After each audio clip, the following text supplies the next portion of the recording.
اعوذ باللہ من الشیطان الرجیم بسم اللہ الرحمن الرحیم الحمد للہ رب العالمین وصلی اللہ علی محمد وآلہ الطاہرین اللہم صلی علی محمد وآلہ محمد۔ چلیں برہان نظم کے سلسلے میں ٹھیک درس جاری اور ساری تھا۔ برہان نظم کے سبق میں جو قابل توجہ نکات ہیں، جو اہم باتیں ہیں، وہ ذکر کی جا رہی تھی، اس کا بیان چل رہا تھا۔ ٹھیک ہے، کچھ نکات اس درس کے آخر میں بیان کیے تھے۔ پہلا نقطہ جو تھا وہ یہ تھا کہ نظم کے ذریعے سے ناظم کی حکمت اور اس کی قدرت کا اندازہ لگایا جا سکتا ہے۔ نظم جتنا محکم ہوگا، مستحکم ہوگا، اس سے ناظم کے قدرت اور حکمت کا پتہ چلے گا۔ ٹھیک، یہ پہلی بات تھی۔ دوسری بات جو یہ تھی کہ برہان نظم میں دنیا کے تمام نظم کو ثابت کرنے کی ضرورت نہیں ہے۔ اگر آپ دنیا کے کسی ایک حصے کے نظم کو ثابت کر دیا، وہ اس ایک حصے کا اس بات نظم پوری دنیا کے نظم کو ثابت کرنے کے لیے کافی ہے۔ ٹھیک، مثال کے طور پہ آپ یہاں رہتے ہیں کانودر میں، ٹھیک، آپ یہاں کانودر میں دنیا کا ایک گوشہ ہے، یہ کانودر پوری دنیا تو نہیں ہے نا کانودر۔ اگر آپ یہیں سے جو چیز دیکھ رہے ہیں عالم خارج میں، دنیا میں، نظام میں، اگر آپ برہان نظم کے ذریعے سے صرف یہیں کے میں پائے جانے والے، اسی ایک گوشے میں پائے جانے والے نظام کو ثابت کر دیں تو اسی سے برہان نظم سمجھ میں آ جائے گا، اس کے ذریعے سے خدا کا وجود ثابت ہو جائے گا۔ اب ضروری نہیں ہے کہ آپ دنیا کے تمام گوشے میں پائے جانے والے نظم کو ثابت کریں، چاہے آپ کی رسائی اس تک ہو یا نہ ہو۔ اب یہاں بیٹھ کے جزیرے برمودا میں کون سا نظام چل رہا ہے نا؟ افریقہ میں کیا نظام ہے، امریکہ میں کیا نظام ہے، آسٹریلیا میں کیا نظام ہے، لندن میں کون سا چل رہا ہے نظام ہے نا؟ تو ایک نظم سمجھ رہے ہیں، کسی ایک نظم کا اثبات کیا ہے، برہان نظم کے لیے کافی ہے۔ برہان نظم کے لیے ایک نظم کا اثبات کافی ہے۔ ضروری نہیں ہے کہ آپ دنیا کے تمام منظم نظام کو ثابت کریں۔ ٹھیک، ہاں، یہ اب یہاں سے تیسری بات جو ہے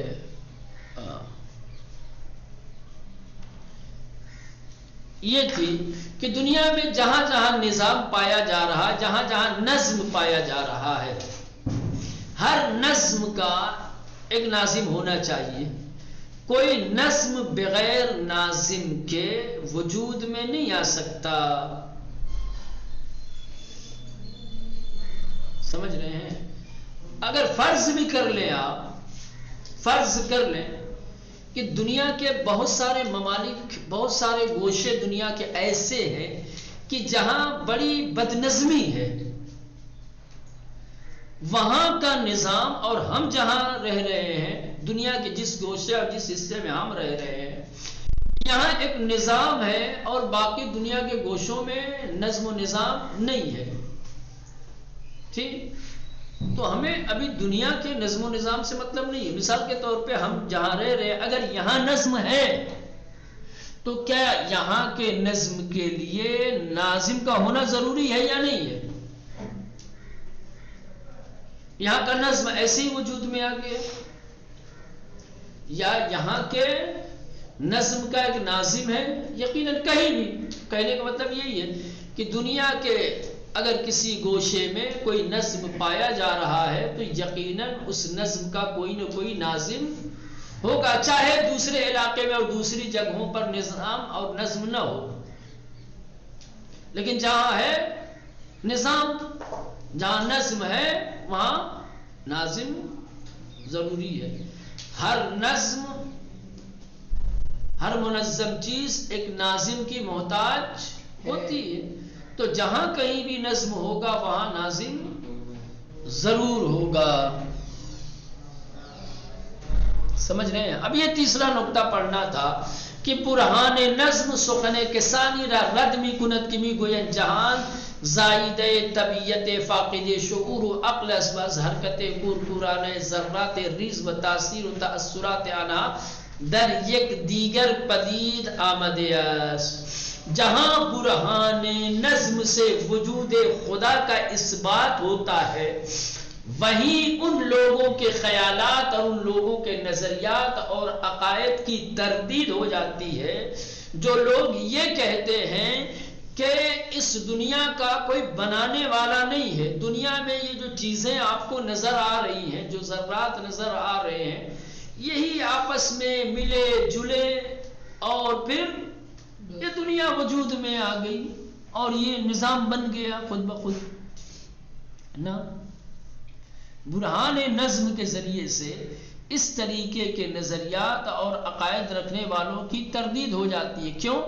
اس لیے کہ ہم دیکھ رہے ہیں کہ بھائی اس دنیا میں نظم ہے، ہم دیکھ رہے ہیں کہ یہ دنیا منظم چیز ہے. جب منظم ہے تو ناظم بھی ایسے کیسے کہہ دیا کہ کائنات میں دنیا میں پائے جانے والے جو چھوٹے بڑے ذرات ہیں جن کے پاس نہ عقل ہے نہ شعور ہے نہ خود سے بڑھنے کی صلاحیت ہے، ٹھیک ہے، آج لوگ کہتے ہیں کہ دنیا طبیعت کی پیداوار ہے. کیا ہے؟ دنیا طبیعت کی پیداوار ہے. بعض لوگ یہ خیال کرتے ہیں، بعض لوگ یہ عقیدہ رکھتے ہیں کہ دنیا طبیعت کی پیداوار ہے. کیا مطلب طبیعت کی پیداوار؟ یعنی دنیا میں یہ جو چیزیں نظر آ رہی ہیں نا، ٹھیک، انہی کے آپس میں مل جانے سے دنیا وجود میں آ گئی ہے. طبیعت کا مراد یہ عالم ظاہر جو چیزیں آپ کو دکھ رہی ہیں، زمین آسمان چاند ستارے درخت پہاڑ، یہ ساری چیزیں یہ آپس میں ملے دنیا بن گئی. کسی نے بنایا تھوڑی ہے. خالق دنیا طبیعت ہے. کیا ہے خالق دنیا؟ کیا ہے؟ طبیعت ہے. طبیعت نے دنیا کو جنم دیا ہے، طبیعت کی وجہ سے دنیا وجود میں آئی ہے. اس دنیا کو وجود میں لانے والا کوئی ہے نہیں، یہ خود ہی طبیعت ہے. طبیعت یعنی دنیا نے دنیا کو خلق کیا، یوں کہا جائے آسان لفظوں میں. دنیا کو کس نے پیدا کیا؟ دنیا نے. دنیا کو کس نے پیدا کیا ہے؟ دنیا نے. یہ بعض لوگ خیال کرتے ہیں. تو برہان نظم کے اگر آپ قائل ہو گئے، برہان نظم اگر آپ کے لیے ثابت ہو گیا، تو اسی برہان نظم کے ذریعے سے جو اس طریقے کے خیالات اور نظریات رکھتے ہیں آپ ان کی تردید کر سکتے ہیں، کاٹ سکتے ہیں. کیسے کہہ دیا تم نے کہ دنیا کو دنیا نے خلق کیا ہے، دنیا کو طبیعت نے پیدا کیا ہے؟ اس دنیا میں آخر کوئی نظام ہے یا نہیں؟ کہ اگر نظام ہے کہ جب دنیا میں نظام ہے تو یہ خود بخود کیسے نظم ہو گیا؟ کوئی تو اس نظم کو برقرار کرنے والا، ایجاد کرنے والا ہوگا، یا ایسے ہی؟ سمجھ رہے ہیں؟ کیا یہ ممکن ہے کہ دنیا میں پائے جانے والے چھوٹے بڑے ذرات یا طبیعت کے اور دنیا کی یہ جو تمام چیزیں آپ دیکھ رہے ہیں کہ جن کے اندر کوئی عقل و شعور نہیں ہے، یہ سارے مل کر کے یہ نظم ایجاد کر سکتے ہیں؟ ممکن ہے. جس نظام کو عقل سمجھنے سے قاصر، اس نظم کو بے عقل و شعور طبیعت خلق کر سکتی ہے. دنیا کے جس نظم کو سمجھنے کے لیے بڑے بڑے عقل مند انسانوں کی عقلیں قاصر ہیں، عاجز ہیں، نہیں سمجھ پا رہی ہیں، اور تم کہہ رہے ہو کہ اس نظم کو بے عقل بے شعور طبیعت نے پیدا کیا ہے. یہ ممکن ہی نہیں.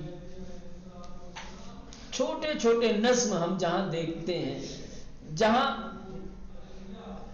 ایک منظم چیز نظر آتی ہے، ایک چھوٹا سا منظم مجموعہ نظر آتا ہے، جیسے مثال کے طور پہ گھڑی ہی جیسے کا. اب دنیا کے سامنے گھڑی کی کیا اوقات ہے؟ گھڑی کی کیا حیثیت ہے؟ لیکن چونکہ یہ ایک منظم مجموعہ ہے تو ہم اس منظم مجموعے کے لیے ایک ناظم کے قائل ہیں، ایک بنانے والے کے قائل ہیں۔ گھڑی ایسی تھوڑی وجود میں آ گئی، گھڑی کو کسی نے بنایا؟ تو ایک گھڑی جو ایک منظم مجموعہ ہے، اس کے نظم کو دیکھ کر کے آپ ایک ناظم کے قائل ہو جاتے ہو۔ اتنی بڑی کائنات، اتنی بڑی دنیا، جس پر ایک نظام حاکم ہے، جو ایک منظم طریقے سے چل رہی ہے، اس کے لیے ناظم کے قائل کیوں نہیں ہوتے؟ اس کو کہتے ہیں ایسی پیدا ہو۔